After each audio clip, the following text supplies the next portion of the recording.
This week's landmark Supreme Court ruling will forever be known in history simply as Murphy versus the NCAA, the case that legalized sports betting.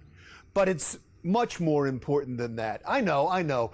Everybody's obsessed with the money, and I can see why. According to the American Gaming Association, Americans bet $150 billion on sporting events every year. And depending on what tax rate the state comes up with, sports betting in New Jersey could bring in an extra $100 million in tax revenue.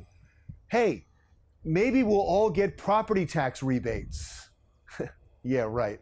Shark Tank's Mark Cuban is bragging that his Dallas Mavericks and all sports franchises have doubled in value overnight. But you know who is really obsessed with the money? The bookies, because they're going to lose so much money. 97% of all money bet on sporting events right now is done illegally.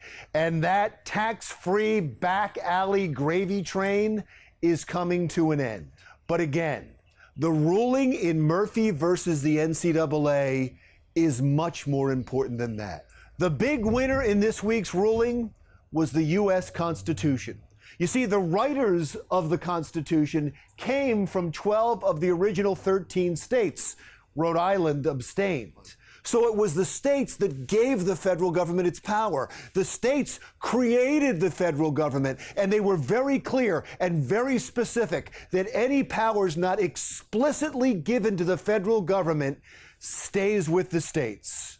But over the years, the federal government has been gluttonous in its grab for power through legislation, executive orders, and judicial rulings. That is, until this court made one of the most important rulings in history for states' rights when it overturned the Professional and Amateur Sports Protection Act.